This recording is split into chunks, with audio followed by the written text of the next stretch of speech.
Hi friends, ಎಲ್ಲರಿಗೂ ನಮಸ್ಕಾರ. ನಾನು ನಿಮ್ಮ ರೇಖಾ ಟ್ಯಾಲೆಂಟ್ ಚಾನಲ್ಗೆ ಎಲ್ರಿಗೂ ಸ್ವಾಗತ. ಎಲ್ಲರೂ ಹೇಗಿದ್ದೀರಾ? ಚೆನ್ನಾಗಿದ್ದೀರಾ ಅಂತ ಭಾವಿಸ್ತಾ ಇವತ್ತಿನ ವಿಡಿಯೋ ನಿಮಗೆ ನೋಡಿದ ತಕ್ಷಣ ಗೊತ್ತಾಗಿರುತ್ತೆ ಅದೇನಂತೀರಾ. ಸೊ ಡಸ್ಕ್ ಮೇಕವರು ಲಾಸ್ಟ್ ಟೈಮು 2025ಕ್ಕೆ ಯಾವ ಥರ ಮಾಡಿದ್ದೆ ಅಂತ ಹಾಕಿದ್ದೆ. ಅದು ತುಂಬ ಜನಕ್ಕೆ ಇಷ್ಟ ಆಗಿತ್ತು, ತುಂಬ ಜನಕ್ಕೆ ಯೂಸ್ಫುಲ್ ಆಗಿರುತ್ತೆ ಅನ್ಕೊತೀನಿ. ಅದೇ ಥರ ಈ ವರ್ಷ ಯಾವ ಥರ ಚೇಂಜಸ್ ಮಾಡಿದ್ದೀನಿ ಡಸ್ಕ್ ಮೇಕವರ್ಗೆ, ಮತ್ತು ಏನೇನು ಪ್ರಾಡಕ್ಟ್ ತೊಗೊಂಡಿದ್ದೀನಿ, ಅದರಲ್ಲೂ ಲೋ ಬಜೆಟ್ಗೆ ತಗೊಂಡು ಯಾವ ಥರ ಆರ್ಗನೈಸ್ ಮಾಡ್ಕೊಂಡಿದ್ದೀನಿ, ನಾನು ಕ್ರಾಫ್ಟ್ ಮಾಡೋದಕ್ಕೆ ಏನೇನು ಪ್ರಾಡಕ್ಟ್ಗೆಲ್ಲ ಇಟ್ಕೊಂಡಿದ್ದೀನಿ, ಯಾವ ಥರ ಇಟ್ಕೊಂಡಿದ್ದೀನಿ ನನ್ನ ರೂಮ್ನ ಅನ್ನೋದನ್ನ ಈ ವಿಡಿಯೋದಲ್ಲಿ ತಿಳಿಸ್ಕೊಡ್ತೀನಿ. ಖಂಡಿತ ನಿಮ್ಗೆಲ್ರಿಗೂ ಯೂಸ್ಫುಲ್ ಆಗಿರುತ್ತೆ. ಇವತ್ತಿನ ವಿಡಿಯೋ ನಿಮಗೆ ಇಷ್ಟ ಆಗುತ್ತೆ, ಯಾಕಂದರೆ ಲಾಸ್ಟ್ ಗಂಟೆ ನೋಡಿ ಏನೇನೆಲ್ಲ ಚೇಂಜಸ್ ಮಾಡಿದ್ದೀನಿ, ಅದನ್ನು ಮಾಡೋದಕ್ಕೆ ಏನೇನೆಲ್ಲ ಕಷ್ಟಪಟ್ಟಿದ್ದೀನಿ ಅಂತ ಖಂಡಿತ ನಿಮಗೆ ಗೊತ್ತಾಗುತ್ತೆ. ಹಾಗೆ ಈ ವಿಡಿಯೋ ಇಷ್ಟ ಆಯ್ತು ಅಂದರೆ ಲೈಕ್ ಮಾಡಿ, ಶೇರ್ ಮಾಡಿ. ರೇಖಾ ಟ್ಯಾಲೆಂಟ್ ಚಾನಲ್ನ ಹೊಸದಾಗಿ ನೋಡ್ತಾ ಇದ್ದರೆ ಸಬ್ಸ್ಕ್ರೈಬ್ ಮಾಡ್ಕೊಳ್ಳಿ. ಇವಾಗ ಡಸ್ಕ್ ಮೇಕರ್ ಯಾವ ರೀತಿ ಮಾಡಿದ್ದೀನಿ ಅಂತ ನೋಡ್ಕೊ ಬನ್ನಿ. ಸೊ ಮೊದಲನೇದಾಗಿ ನಾನು ಟೇಬಲ್ ಹುಡುಕ್ತಾ ಇದ್ದೆ. ಸರಿ, ಮನೇಲಿ ಆಲ್ರೆಡಿ ಟೇಬಲ್ ಇದೆ, ಏನಕ್ಕೆ ತಗೊಳ್ಳೋದು ಅಂತ ಯೋಚನೆ ಮಾಡೋವಾಗ ನನಗೆ ಪಟ್ಟಂತ ಐಡಿಯಾ ಬಂದಿದ್ದು ಏನಪ್ಪ ಅಂದರೆ ಐರನ್ ಟೇಬಲ್ ಇಟ್ಕೊಂಡು ಈ ಥರ ಒಂದು ಕಾರ್ನರಲ್ಲಿ ಎಲ್ ಶೇಪಲ್ಲಿ ಈ ಥರ ಯೂಸ್ ಮಾಡ್ಕೊಂಡಿದ್ದೀನಿ. ಎಲ್ ಶೇಪ್ ಥರದ್ದೇ ನಿಮಗೆ ಟೇಬಲ್ಗಳು ಸಿಗುತ್ತೆ. ತುಂಬಾ ರೇಟು 4,000 5,000ಕ್ಕೆಲ್ಲ ಸಿಗುತ್ತೆ. ನಾನು ಜಸ್ಟ್ ಒಂದು 1000 ರೂಪಾಯಿಗೆ ಫ್ಲಿಪ್ಕಾರ್ಟಲ್ಲಿ ಆರ್ಡ್ರ್ ಮಾಡಿ ತರಿಸ್ಕೊಂಡೆ. ಸೂಪರಾಗಿದೆ ಕಾರ್ನರಲ್ಲಿ ಇಡೋದಕ್ಕೆ. ಇದು ಯಾವ ಥರ ಆರ್ಗನೈಸ್ ಮಾಡಿದ್ದೀನಿ ಅನ್ನೋದು ತೋರಿಸ್ಕೊಡ್ತೀನಿ. ಅದಕ್ಕೂ ಮುಂಚೆ ನನ್ನ ಹತ್ರ ಫಸ್ಟ್ ಇತ್ತಲ್ಲ ಟೇಬಲ್, ಅದನ್ನೆಲ್ಲ ಕ್ಲೀನ್ ಮಾಡೋಣ ಅಂತ ಸ್ಟಾರ್ಟ್ ಮಾಡ್ಕೊಂಡಿದ್ದೀನಿ. ಫಸ್ಟ್ ಏನೇನು ವಸ್ತು ಇತ್ತು ಅದೆಲ್ಲ ತೆಗೆದ್ಬಿಟ್ಟು ಚೆನ್ನಾಗಿ ಫಸ್ಟು ಧೂಳೆಲ್ಲ ಒದ್ರಬಿಟ್ಟು ಚೆನ್ನಾಗಿ, ನಾನು ಶೀಟ್ ನೋಡ್ತಾ ಇರ್ಬೋದು, ಇದು ವೈಟ್ ಕಲರ್ ಶೀಟು, ಅದನ್ನು ವೇಸ್ಟ್ ಮಾಡೋದಿಲ್ಲ. ಆ ಕಡೆ ಐರನ್ ಟೇಬಲ್ ಹಾಕಿದ್ದೀನಲ್ಲ ಅದಕ್ಕೆ ಯೂಸ್ ಮಾಡ್ಕೊತೀನಿ. ಈ ಪ್ಲೇಸಿಗೆ ಹೊಸದು ಹಾಕ್ಕೊತೀನಿ, ಯಾಕಂದರೆ ಹೊಸದು ಹಾಕಿದರೆ ಮತ್ತೆ ಅದು ರೀಯೂಸ್ ಮಾಡ್ಕೋಬೋದು ನಾವು, ಅದಕ್ಕೋಸ್ಕರ ಈ ಥರ ಯೂಸ್ ಮಾಡ್ತಾಯಿದ್ದೀನಿ. ಸೊ ಇವಾಗ ನೋಡ್ತಾ ಇರ್ಬೋದು, ಇವಾಗ ಈ ಕಡೆ ಐರನ್ ಟೇಬಲ್ ಏನಿತ್ತು ಆ ಕಡೆ ಹಾಕ್ಕೊಂಡಿದ್ದೀನಿ. ಚೆನ್ನಾಗಿ ಫಸ್ಟ್ ಒಂದು ಸರಿ ಒರೆಸ್ಕೊಂಡ್ಬಿಟ್ಟಿದ್ದೀನಿ. ಮತ್ತು ಇವಾಗ ಹಳೇದು ಉಳ್ದಿತ್ತಲ್ವ ಅದನ್ನೇ ನಾನು ಇಟ್ಕೊಂಡಿದ್ದೆ. ಅಂದರೆ ಜಾಸ್ತಿ ಮೀಟರ್ ಲೆಕ್ಕದಲ್ಲೇ ತೊಗೊಂಡಿದ್ದೆ. ನಾನು ಬೇಕಂದರೆ ಯಾವುದಾದ್ರು ಸಿಗುತ್ತೋ ಅದೆಲ್ಲ ನಾನು ಲಿಂಕ್ ಕೊಟ್ಟಿರ್ತೀನಿ, ನೀವು ಬೈ ಮಾಡ್ಕೊಳ್ಳಿ. ಈ ಥರ ಸಿಂಪಲಾಗಿ ಮನೇಲಿರುವಂಥ ಟೇಬಲ್ನ ನಾವು ಆರ್ಗನೈಸ್ ಮಾಡ್ಕೋಬೋದು. ಸೊ ಅದರಲ್ಲೂ ಕಡಿಮೆ ರೇಟಿಗೆ ನೀವು ಈಸಿಯಾಗಿ ಮಾಡ್ಕೋಬೋದು. ಇವಾಗ ಇದನ್ನು ಈ ಥರ ಇಟ್ಕೊಂಡಿದ್ದೀನಿ. ನೆಕ್ಸ್ಟು ನನ್ನ ಹತ್ರ ಇರುವಂಥ ಪೆನ್ಸಿಲ್ ಹೋಲ್ಡರ್ನೆಲ್ಲ ಈ ಥರ ನಾನು ಸೈಡಲ್ಲಿ ಅದೇನು ಐರನ್ ಟೇಬಲ್ ಇಟ್ಟಿದ್ನಲ್ವ ಅಲ್ಲಿ ಇಟ್ಕೊತಾ ಇದ್ದೀನಿ. ಸೊ ಈ ಥರ ನನಗೆ ಕೈಗೆ ತಕ್ಷಣಕ್ಕೆ ಸಿಗೋ ಥರ, ನಾನು ಎದ್ದೋಗಿ ಏನೂ ನನಗೆ ಹುಡ್ಕೋ ಥರ ಇಷ್ಟ ಆಗೋದಿಲ್ಲ, ಪಕ್ಕದಲ್ಲೇ ಇರಬೇಕು. ಅದಕ್ಕೆ ನಾನು ಎಲ್ಲ ಪಕ್ಕದಲ್ಲೇ ಇಟ್ಕೊತಾ ಇದ್ದೀನಿ. ಆನಂತರ ಅದನ್ನು ಮೇಲೆ ಜೋಡಿಸಿದ ಮೇಲೆ ಕೆಳಗಡೆ ಸೈಡಲ್ಲಿ ಈ ಥರ ಒಂದು ಕಿಚನ್ ಪ್ರಾಡಕ್ಟ್ ಅಂತಲೇ ಹೇಳ್ಬೋದು. ನಾನು ತುಂಬಾ ಈ ಥರ ಕಿಚನ್ ಪ್ರಾಡಕ್ಟ್ಗಳನ್ನೇ ನಾನು ನನ್ನ ಆರ್ಟ್ ಆ್ಯಂಡ್ ಕ್ರಾಫ್ಟ್ ಆರ್ಗನೈಸ್ ಮಾಡೋದಕ್ಕೆ ಯೂಸ್ ಮಾಡ್ಕೊಂಡಿರೋದು. ಇದು ಕಿಚನ್ ಪ್ರಾಡಕ್ಟ್ ಅಂದರೆ ನೀರು ಬಾಟಲ್ ಆಗಿರ್ಬೋದು, ತರಕಾರಿ ಆಗಿರ್ಬೋದು, ಅಥವಾ ನಮಗೆ ಬುಕ್ಸು, ಟಾಯ್ಸ್ ಅದನ್ನೆಲ್ಲ ಆರ್ಗನೈಸ್ ಮಾಡೋದನ್ನ ನಾನು ಈ ಥರ ಇಟ್ಕೊಂಡಿದ್ದೀನಿ. ಸೊ ಈ ಥರ ನಾನು ಮಾಡಿರೋಂಥ ಕ್ರಾಫ್ಟ್ ಆಗಿರ್ಬೋದು, ಹಾಗೆ ನನ್ನ ಹತ್ರ ಇರುವಂಥ ಕ್ಯಾನ್ವಾಸ್ ಪೇಪರ್ಗಳು, ಕ್ಯಾನ್ವಾಸ್ ಪೇಂಟಿಂಗ್ ಬುಕ್ಗಳು, ಅದನ್ನೆಲ್ಲ ಆ ಥರ ಸೈಡಲ್ಲಿ ಜೋಡಿಸಿಟ್ಕೊಂಡಿದ್ದೀನಿ. ಈ ಥರ ಸೆಟಪ್ ಮಾಡಿ ಇಟ್ಕೊಂಡಿದ್ದೀನಿ. ಇಲ್ಲಿ ಪ್ಲಗ್ ಪಾಯಿಂಟ್ ಒಂದೇ ಇರೋದು. ನಾನು ಆ ಪ್ಲಗ್ ಪಾಯಿಂಟ್ ಕೂಡ ಅಮೆಝಾನಲ್ಲಿ ಆರ್ಡ್ರ್ ಮಾಡಿ ತರಿಸ್ಕೊಂಡೆ, ಯಾಕಂದರೆ ಅದರಲ್ಲಿ 3 ಥರ ಆಪ್ಷನ್ ಇದೆ. 3 ಪ್ಲಗ್ ಹಾಕಿಡ್ಬೋದು ಒಂದೇ ಇದರಲ್ಲಿ. ಮತ್ತು ಇಲ್ಲಿ ಕಿಟಕಿಗೆ ನಿಮ್ಗೆ ಗೊತ್ತಿರೋ ಹಾಗೆ ನನ್ನ ಕಿಟಕಿನಲ್ಲಿ ಈ ಥರ ಒಂದು ರಾಡೋದು ಬರುತ್ತಲ್ವ, ಸೊ ಐರನ್ದು, ಅದನ್ನು ಹಾಕಿಟ್ಕೊಂಡಿದ್ದೀನಿ. ಎಲ್ಲ ಗೋಡೆಗೆ ಹಾಕಿರ್ತಾರೆ, ನಾನು ಇಲ್ಲಿ ಕಿಟಕಿಗೆ ಹಾಕಿಟ್ಕೊಂಡು ನನಗೆ ಇಷ್ಟವಾಗಿರುವಂಥ ಪ್ರಾಡಕ್ಟ್ನೆಲ್ಲ ಅದರಲ್ಲಿ ಹ್ಯಾಂಗ್ ಮಾಡಿಟ್ಟಿದ್ದೀನಿ.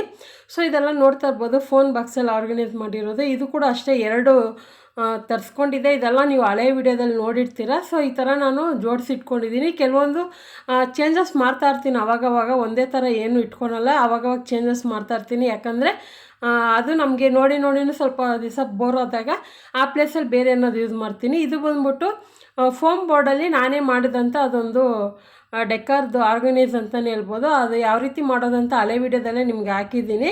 ಸೊ ಇವಾಗ ನೀವು ಬೇಕಂದರೆ ನೀವು ಯಾವ ಸೈಜಿಗೆ ಬೇಕು ಆ ಸೈಜಿಗೆ ಕಟ್ ಮಾಡಿ ನೀವೇ ಕೂಡ ಮಾಡ್ಕೋಬೋದು. ಅದು ಯಾವ ಥರ ಮಾಡೋದಂತಲೂ ಹಾಕಿದ್ದೀನಿ. ಇಲ್ಲ ಸಪ್ರೇಟಾಗಿ ಬೇಕಂದರೆ ಕಮೆಂಟಲ್ಲಿ ತಿಳಿಸಿ ಮಾಡ್ತೀನಿ ಆನಂತರ. ಸೊ ಇವಾಗ ನಾನು ಏನೇನು ಆರ್ಗನೈಸ್ ಮಾಡಿದ್ದೀನಿ ಅಂತ 1 ಬೈ 1 ಎಲ್ಲ ನೋಡ್ಕೊಬನ್ನಿ. ಈ ಥರ ನನಗೆ ಯಾವ ಥರ ಬೇಕೋ ಆ ಥರ ನನ್ನ ಕೈಗೆ ಸಿಗೋ ಥರ ಎಲ್ಲ ವಸ್ತುನ ಇಟ್ಕೊಂಡಿದ್ದೀನಿ. ಇನ್ನೂ ವಸ್ತುಗಳಿದ್ದಾವೆ, ಅದೆಲ್ಲ ರೇರಾಗಿ ತೆಗೆಯೋವಂಥದ್ದನ್ನೆಲ್ಲ ಸ್ವಲ್ಪ ದೂರನೇ ಇಟ್ಕೊಂಡಿದ್ದೀನಿ. ಯಾವಾಗೂ ಯೂಸ್ ಮಾಡೋದನ್ನೆಲ್ಲ ಪಕ್ಕದಲ್ಲೇ ಇಟ್ಕೊಂಡಿದ್ದೀನಿ. ನನ್ನ ಡಸ್ಕ್ ಮೇಕವರ್ ಈ ಥರ ಜೋಡಿಸಿಟ್ಕೊಂಡಿದ್ದೀನಿ. ನಿಮಗೆ ಖಂಡಿತ ಇಷ್ಟ ಆಗಿದೆ ಅಂದರೆ ನನಗೆ ಕಮೆಂಟಲ್ಲಿ ತಿಳಿಸಿ. ಜಾಸ್ತಿ ಲೈಕ್ ಮಾಡಿ, ಫ್ಯಾಮಿಲಿ ಫ್ರೆಂಡ್ಸ್ಗೂ ಶೇರ್ ಮಾಡಿ. ಸಣ್ಣ ಪುಟ್ಟ ಏನಾದರೂ ಪ್ರಾಬ್ಲಮ್ಸ್ ಇದೆ ಅಂದರೆ ನನಗೆ ಸಜೆಷನ್ ಮಾಡ್ಬೋದು. ಈ ಥರ ಆರ್ಗನೈಸ್ ಮಾಡಿಟ್ಟಿದ್ದೀನಿ. ಆನಂತರ ಟೇಬಲ್ ಕೆಳಗಡೆನೇ ಈ ಥರ ಒಂದು ಸ್ಪೇಸ್ ಇತ್ತು, ಅಲ್ಲಿ ನಾನು ಈ ಥರ ಬುಕ್ಗಳು ಆರ್ಗನೈಸ್ ಮಾಡಿ ಇಟ್ಕೊಂಡಿದ್ದೀನಿ. ಬುಕ್ಗಳು, ಫೆವಿಕಲ್ಗಳು, ಮತ್ತು ಕೆಲವೊಂದು ಕೈಗೆ ಸಿಗುವಂಥ ವಸ್ತುಗಳು ಯಾವುದೇ ಆಗಿರ್ಬೋದು, ನನಗೆ ಕ್ರಾಫ್ಟ್ ಮಾಡೋದಕ್ಕೆ ತಕ್ಷಣ ಬೇಕು ಅನ್ನೋದನ್ನೆಲ್ಲ ಕೆಳಗಡೆ ಇಟ್ಟಿದ್ದೀನಿ. ಇದು ಫುಲ್ಲು ಜರ್ನಲ್ದು, ಪೇಂಟಿಂಗ್ದು, ಮಿನಿ ಜರ್ನಲ್ ಬುಕ್ಕು, ಆ ಥರ ಎಲ್ಲ ಥರ ಬುಕ್ ಇಟ್ಕೊಂಡಿದ್ದೀನಿ. ಈ ಕಡೆ ಕಬೋರ್ಡಲ್ಲಿ ಫುಲ್ಲು ಪ್ಲಾಸ್ಟಿಕ್ದು ಶೀಟ್ಗಳು ಬರುತ್ತಲ್ಲ ಏನಾದರೂ ಪ್ರಾಡಕ್ಟ್ ತೊಗೊಂಡ್ರೆ, ಸೊ ಅದನ್ನು ಹಾಕಿ ಹಾಗೆ ಇಟ್ಕೊಂಡಿದ್ದೀನಿ. ಇಲ್ಲಿ ಮೇಲೆ ಡ್ರಾನಲ್ಲಿ ಶೆಲ್ ಆಗಿರ್ಬೋದು, ಕೆಲವೊಂದು ಏನಾದರೂ ಸ್ನ್ಯಾಕ್ಸ್ ತಿಂದಿದ್ರೆ ಅದನ್ನೆಲ್ಲ ಅಲ್ಲಿ ಇಟ್ಟಿರ್ತೀನಿ, ಯಾಕಂದರೆ ಜರ್ನಲ್ ಮಾಡ್ತೀನಿ. ಈ ಡ್ರಾನಲ್ಲಿ ಬಂದ್ಬಿಟ್ಟು ಫುಲ್ಲು ಟೂಲ್ಸ್ಗಳು ಇಕ್ಕಿಟ್ಟಿದ್ದೀನಿ. ಆನಂತರ ಕೆಳಗಡೆ ಡ್ರಾನಲ್ಲಿ ಕೆಲವೊಂದು ಜೆರಾಕ್ಸ್ ಪೇಪರೆಲ್ಲ ಮಾಡಿಟ್ಟಿದ್ದೀನಿ. ಮತ್ತು ಆನಂತರ ವೈಟ್ ಶೀಟೆಲ್ಲ ಈ ಥರ ಒಂದು ಕವರಲ್ಲಿ ಹಾಕಿಟ್ಟಿದ್ದೀನಿ. ಸ್ಯಾರಿಗಳದ್ದು ಕವರ್ ಬರುತ್ತಲ್ಲ ಜಿಪ್ ಹಾಕಿರೋದು, ಅದನ್ನೆಲ್ಲ ವೇಸ್ಟ್ ಮಾಡಬೇಡಿ, ಈ ಥರ ಎತ್ತಿಟ್ಕೊಂಡು ಏನಕ್ಕಾದರೂ ಯೂಸ್ ಮಾಡ್ಕೋಬೋದು. ಇದರಲ್ಲಿ ಫೋಮ್ ಬೋರ್ಡ್ಗಳು ಎಲ್ಲ ಕೆಲವೊಂದು ಎಲ್ಲ ಕ್ರಾಫ್ಟಿಗೆ ಬೇಕಾಗಿರೋದನ್ನೆಲ್ಲ ನಾನು ಈ ಥರ ಆರ್ಗನೈಸ್ ಮಾಡಿಟ್ಟಿದ್ದೀನಿ. ಸೊ ನೋಡ್ತಾ ಇರ್ಬೋದು ಎಲ್ಲ ಕಿಚನ್ ಪ್ರಾಡಕ್ಟ್ನ ನಾನು ಈ ಥರ ಯೂಸ್ ಮಾಡ್ಕೊಂಡಿದ್ದೀನಿ. ಇದು ಕೂಡ ಅಷ್ಟೇ, ಇವಾಗ ಮಧ್ಯದಲ್ಲಿ ರೀಸೆಂಟಾಗಿ ಒಂದು 3 ತಿಂಗಳು 4 ತಿಂಗಳು 5 ತಿಂಗಳು ಆಗಿರುತ್ತೆ, ನಾನು ಶಾರ್ಟ್ ವೀಡಿಯೋದಲ್ಲಿ ಹಾಕಿರ್ತೀನಿ ಆರ್ಗನೈಸರ್ದು. ಸೊ ಇದು ಕಂಪ್ಲೀಟಾಗಿ ಫುಲ್ಲು ಪೇಂಟಿಂಗ್ ಏನೇನಿದೆ ಎಲ್ಲ ಪ್ರತಿಯೊಂದು ಮೆಟೀರಿಯಲ್ಲು ಈ 5 ಸ್ಟೆಪ್ಪು ರ್ಯಾಕಲ್ಲೂ ಜೋಡಿಸಿಟ್ಟಿದ್ದೀನಿ. ಸೊ ನೋಡ್ತಾ ಇರ್ಬೋದು 5 ಸ್ಟೆಪ್ ರ್ಯಾಕು ನಮಗೆ ಯಾವ ಥರ ಯೂಸ್ ಆಗುತ್ತೆ ಅಂತ ನಿಮಗೆ ನೋಡಿದಾಗ ಗೊತ್ತಾಗ್ತಾ ಇರುತ್ತೆ. ಸೊ ಖಂಡಿತ ಎಲ್ಲರಿಗೂ ಯೂಸ್ಫುಲ್ ಆಗಿರುತ್ತೆ. ಇದನ್ನು ನಾವು ಕಿಚನ್ಗೆ ತರಕಾರಿ ಹಾಕೋದು, ಫ್ರೂಟ್ಸ್ ಹಾಕೋದು, ಮತ್ತು ಅಥವಾ ಟಾಯ್ಸ್ಗಳಿಡೋದು, ಬುಕ್ಕು, ಡ್ರೆಸ್ಸಿಂಗ್ ಟೇಬಲಲ್ಲಿ ಮೇಕಪ್ ಥಿಂಗ್ಸು ಎಲ್ಲ ಥರದಕ್ಕೂ ಯೂಸ್ ಮಾಡ್ಕೋಬೋದು. ಆದರೆ ನಾನು ಬಂದ್ಬಿಟ್ಟು ಈ ಥರ ನಾನು ಫುಲ್ ಕಂಪ್ಲೀಟ್ ಗ್ಲೂಯಿಂದ ಹಿಡಿದು ಫೆವಿಕಲ್ಲು ಮತ್ತು ಪೇಂಟಿಂಗ್ ಬೇಕಾಗಿರೋ ಪ್ರತಿಯೊಂದು ಇಟ್ಕೊಂಡಿದ್ದೀನಿ. ಆನಂತರ ಇಲ್ಲಿ ಸೈಡಲ್ಲಿ ಮಲ್ಟಿ ಕಲರ್ದು ರ್ಯಾಕ್ ಇದೆ ಅಲ್ವಾ, ಇಲ್ಲಿ ಈ ಥರ ಆರ್ಗನೈಸ್ ಮಾಡಿಟ್ಟಿದ್ದೀನಿ. ಕಂಪ್ಲೀಟಾಗಿ ಫಸ್ಟ್ನೇ ಡ್ರಾನಲ್ಲಿ ಟೇಪ್ಗಳು ಎಷ್ಟು ಥರ ವೆರೈಟಿ ಟೇಪ್ ಇರುತ್ತೋ ಅಷ್ಟು ಥರ ಟೇಪು, ಮ್ಯಾಗ್ನೆಟ್ಗಳು, ಥ್ರೆಡ್ಗಳು. ಸೊ ಹೇಳೋದಕ್ಕೆ ಆದರೆ ನಿಮಗೆ ಒಂದು ದಿವಸ ಎಲ್ಲ ಬೇಕು, ನನಗೆ ಟೈಮು ಲೆಂತ್ ಆಗಬಾರ್ದು, ನಾನು ಎಷ್ಟರಲ್ಲಿ ಬೇಕೋ ಅಷ್ಟರಲ್ಲೇ ನಿಮಗೆ ತಿಳಿಸ್ಕೊಡ್ತಾ ಇದ್ದೀನಿ. ಕಂಪ್ಲೀಟಾಗಿ ಬೇಕಂದರೆ ಹೇಳಿ ಸಪ್ರೇಟಾಗಿ ಒಂದೊಂದೇ ವೀಡಿಯೋ ಮಾಡಾಕ್ತೀನಿ. ಇದೊಂದು ಫುಲ್ಲು ಡೆಸ್ಕ್ ಮೇಕವರು ಮತ್ತು ರೂಮಲ್ಲಿ ಯಾವ ಥರ ನಾನು ಒಂದು ಹಾಲಲ್ಲಿ ಯಾವ ಥರ ಆರ್ಗನೈಸ್ ಮಾಡಿಟ್ಟಿದ್ದೀನಿ, ಹಾಗೆ ನಾನು ಮಾಡಿರೋಂಥ ಕ್ರಾಫ್ಟೆಲ್ಲ ಯಾವ ಥರ ಜೋಡಿಸಿದ್ದೀನಿ ಅಂತ ನಿಮಗೆ ತೋರಿಸ್ತಾ ಇದ್ದೀನಿ. ಯಾವ್ದ್ಯಾವ್ದು ಇಷ್ಟ ಆಯಿತು ಅಂತ ನನಗೆ ತಿಳಿಸಿ. ನೀವು ಕೊಡುವಂಥ ಒಂದು ಕಮೆಂಟ್ ಆಗಿರ್ಬೋದು, ಅದು ನನಗೆ ಮೋಟಿವೇಶನ್ ಆಗಿರುತ್ತೆ. ಸೊ ಮುಂದೆ ಮಾಡೋವಂಥ ಕೆಲಸಕ್ಕೆ ಹೆಲ್ಪ್ ಆಗುತ್ತೆ. ಯಾಕಂದರೆ ತುಂಬ ಸರಿ ನಾನು ಅಷ್ಟೇ ಹುಷಾರಿಲ್ಲ ಅಂದರೆ ಫುಲ್ಲು ಡೌನ್ ಆಗಿಬಿಡ್ತೀನಿ, ಏನೋ ಒಂಥರ ನೆಗೆಟಿವ್ ಥಾಟ್ಗಳು ಬರ್ತಾ ಇರುತ್ತೆ. ಅದಕ್ಕೋಸ್ಕರ ನಾನು ಏನಾದರೂ ಒಂದು ವಾರ ಬ್ರೇಕ್ ತೊಗೊಂಡಂದರೆ ತಿಂಗಳಾನುಗಟ್ಟಲೆ ಬ್ರೇಕ್ ತೊಗೊಂಡ್ಬಿಡ್ತೀನಿ, ಆ ಕೆಲಸ ಮಾಡೋದಕ್ಕೆ ಹೋಗೋದಿಲ್ಲ. ಸೊ ಏನಾದರೂ ಒಂದು ಕೆಲಸ ಸ್ಟಾರ್ಟ್ ಮಾಡಿದ್ನಂದ್ರೆ ಅವಾಗ ಕಂಟಿನ್ಯೂ ಮಾಡ್ತೀನಿ. ಅದೇ ಥರ ನಾನು ನನ್ನ ಹೆಲ್ತಿಂದ ನಾನು ಈ ಥರ ಎಲ್ಲ ಸ್ವಲ್ಪ ಲೇಟಾಗಿ ವೀಡಿಯೋಗಳು ಹಾಕೋದು ಆ ಥರ ಮಾಡ್ತಾಯಿರ್ತೀನಿ. ನಾನು ಆರಾಮಾಗಿ ಚೆನ್ನಾಗಿದ್ದೀನಿ. ಏನಾದರೂ ಒಂದು ವೀಡಿಯೋ ಸ್ಟಾರ್ಟ್ ಮಾಡೋದಂದರೆ ಕರೆಕ್ಟಾಗಿ ರೆಗ್ಯುಲರಾಗಿ ಮಾಡ್ಕೊಂಡು ಹೋಗ್ತೀನಿ. ನಿಮ್ಮ ಸಪೋರ್ಟ್ ಹೀಗೆ ಇರಲಿ. ಮತ್ತು ಇವಾಗ ನೋಡ್ತಾ ಇರ್ಬೋದು ಎಕ್ಸ್ಟ್ರಾ ಒಂದು ಟೇಬಲು ಚೇರ್ ತೊಗೊಂಡಿದ್ದೀನಿ.